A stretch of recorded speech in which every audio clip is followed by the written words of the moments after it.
কেবা আছো ভাই? ভাই তুমি কি গোসল মোসল করো নাই? ভাই কেবল মাঠ খাইলাম তো, তার জন্য এই অবস্থা। আচ্ছা ভাই, আসার সময় তো তোর কোনো সমস্যা হয় না তো? না, কোনো সমস্যা হয় না। আচ্ছা ভাই, তাহলে সব বাড়ির চাই। মাহিম না হয় বড় করে থাকি, আমি আর তোর ভাবি কোণে থাকবো। ভাই টেনশন করো না, তুমি আর ভাবি আমার ছোট রুমে থাকো। আমি আর ড্রাইভার নয়, আমার বন্ধুর বাড়ি থাকার ব্যবস্থা করতেছি। আচ্ছা ভাই দেখ, তুই তোর কোনো বন্ধুর বাড়ি থাকতে পারিস না, ড্রাইভারকে নিয়ে। আচ্ছা ভাই, আমি দেখতেছি। গেতা সিয়াম, কি ভাই বল। আমরা নাই শাক পাতা দিয়ে খাবো। মাহিম তো আর শাক পাতা খাওয়া পারি না, তাহলে ওর জন্য একটা বাজার থেকে দেখবা মুরগি বাস নিয়ে যা। ভাই মুরগি তো আমি খোয়াই না, ধরে ছুঁয়ে দিছি। আর ভাই তো ইলিশ মাছ খাওয়া পছন্দ করে, তাহলে চলো বাজারে যাই, ইলিশ মাছ আছে নেই। আর আমার ঘরে পুকুর থেকে একটা কাতলা মাছ ধরে রান্নি পারে হয়ে যাবে। তাহলে চল তাড়াতাড়ি বাজারে যাই, দেরি করে গেলি মাছ পাওয়া যাবে। ভাই দাঁড়ান, আপনারা ঘুরে যেতেছে। বাজারে যাই। ভাই বাড়িতে আমার একটা ভালো লাগতেছে না, চলেন আপনাদের সাথে আমিও যাই। আচ্ছা ভাই চলেন। ভাই কিছু মনে না করলে আমি একটা কথা বলতে পারি? কি বলেন ভাই, বলেন। ভাই মাহিম স্যার এত বড় একটা অফিসার, তার কাছে এমপি মন্ত্রী সবসময় যাতায়াত করে, এই অনুযায়ী তো আপনাদের রাস্তা অত উন্নত হয় না। আসলে ও গ্রামে তো অত আসে না, তার জন্য এই অবস্থা। আস্তে আস্তে রাস্তাঘাট করে ফেলি। ভাই আপনাদের এই ছোট একটা গ্রাম থেকে এত বড় একটা অফিসার বেরোছে, সেটা তো বিশাল ব্যাপার। তারা আমাদের ছোটবেলা থেকে অনেক ভালো মেয়ে, দাপিন কাজ না করে শহরে বাড়া দিচ্ছে বর্তমানে। ভাই আমার ঠিক আছে, এই ভাই আরো বেশি মজা আমার কান লাগবে একদম। থেকে আরো বড় অভিজ্ঞতা হতে পারে।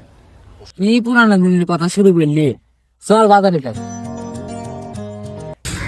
চাচা, আপনার বাড়ির সামনে যে বড় গাড়িটা দেখলাম, ওই গাড়িটা কার? গাড়িটা তো আম করে বুঝছো, তোমার ছোট চাচা মাহিমের গাড়ি। ও আচ্ছা, তাহলে চাচা একটা কথা করছিল। কি করে বেচতে কও? আমি তো শহরে বড় একটা চাকরি পেয়েছি। এই চাকরিটা হওয়ার জন্য বড় একজন লোকের সাইন লাগবে। আপনি একটু মাহিম চাচুকে বললেন, সে যেন সাইনটা দিয়ে দেয়। সে সাইন দিলে মনে হয় আমার চাকরিটা হয়ে যাবে। ও বেচতে এই ব্যাপার, তুমি বিকালে কাগজটা নিয়ে আমার বাড়িতে আইসো, আমি তোমার মায়ের চাচুকে বলে দিবনি, সাইন করে দিবি। তাহলে তো আর কোনো সমস্যাই রইল না। তাইলে আমি বিকালবেলা কাগজ নিয়ে আপনার বাসায় আসবো। ঠিক আছে বেচতে। হ্যাঁ, আমি তো এখন গ্রামের বাসায় আছি।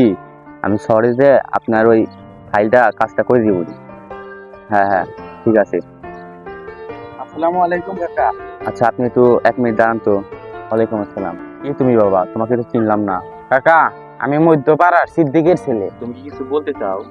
কাকা, আমি তো শহরে একটা চাকরিতে ইন্টারভিউ দিছি। চাকরিটা মোটামুটি সবকিছু হয়ে গেছে, কিন্তু এখন কোনো বড় অফিসারের সাইন লাগবে। তো আমি ভাবলাম আমাদের এলাকায় তো আপনার চেয়ে বড় কোনো অফিসার নাই, তাই আপনার কাছে চাইতে আসলাম। না না না, এগুলো সাইন আমি দিতে পারবো না। কিসের না কিসের সাইন, এগুলো আমি দিতে পারবো না। তুমি অন্য কোথায় যাও তো বাবু, যাও। কাকা, সাইনটা দিলে খুব ভালো হতো কাকা। আমি আপনার কাছে খুব আগ্রহ নিয়ে আসছিলাম কাকা। এই ছেলে, তুমি কি বোঝো না? এক কথা 100 বার বলতে হবে। এখান থেকে যাও তো বাবু, যাও। কি হয়েছে ভাই? কি রে, তুই ওর সাথে এরকম ব্যবহার করছিস? আরে ভাই দেখো না, কিসের না কিসের সাইন নিতে এসেছে, আবার বলে চাকরির জন্য সাইন নিতে এসেছে। দেখা তো যাচ্ছে পুরো নেশা করে মতন। না ভাই, ও তো তোর সিদ্দিক ভাইয়ের ছেলে, অনেক ভালো ছেলে, অনেক কষ্ট করে ওকে লেখাপড়া করেছে, এখন চাকরির জন্য সাইন নিতে আসছে। ভাই সাইনটা করে দে।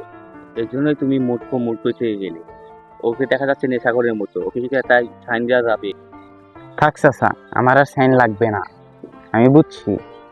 ছোটবেলায় শুনছিলাম চাচা, আপনি আপনার এই ভাইটারে খুব কষ্ট করে পড়াশোনা করাইছেন, বড় অফিসার বানাইছেন, কিন্তু চাচা আপনি ব্যর্থ। আপনি আপনার ভাইটারে বড় মনের মানুষ করতে পারলেন না। ঠিক আছে চাচা, আমি যাচ্ছি। ভেবেছিলাম আমি এখানে আর 2-1 দিন থাকবো, কিন্তু তোমাদের যে আচার ব্যবহার, আমি আর এখন 1 মিনিটও থাকবো না। ড্রাইভার, জি স্যার বলেন। আমার ব্যাগটা গোছাও, আমি এখনই ঢাকা যাবো। জি স্যার, ঢাকা তো যাবেনি, কিন্তু ঢাকা যে আমি আর আপনার চাকরি করব না। কেন? আসলে স্যার, শহরে আপনাকে যে মানুষ ভাবতাম, গ্রামে এসে বুঝতে পারলাম আপনি সেই ভালো মানুষ নয়। আপনাকে আপনার বড় ভাই এত কষ্ট করে শহরে মানুষ করছে। আপনার ভাই আপনার চেয়েও বেশি মেধাবী ছিল, কিন্তু সে নিজে পড়াশোনা না করে আপনাকে পড়াশোনা করে। আর স্যার, আপনি আপনার ভাইকে মূর্খ বলেন।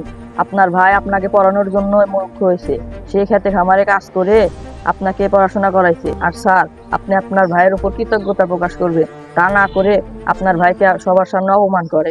ভাই, আমি নিজের ভুলটা বুঝতে পেরেছি। তুমি ছোটবেলা থেকে আমাকে অনেক কষ্ট করে মানুষ করছো। তুমি নিজে খেতে খামারিতে কাজ করে আমাকে বাইরে পড়াশোনা করেছো। ভাই, আমাকে মাফ করিয়ে দিও ভাই। না ভাই, সমস্যা নাই, তুই তো আমার ভাই। না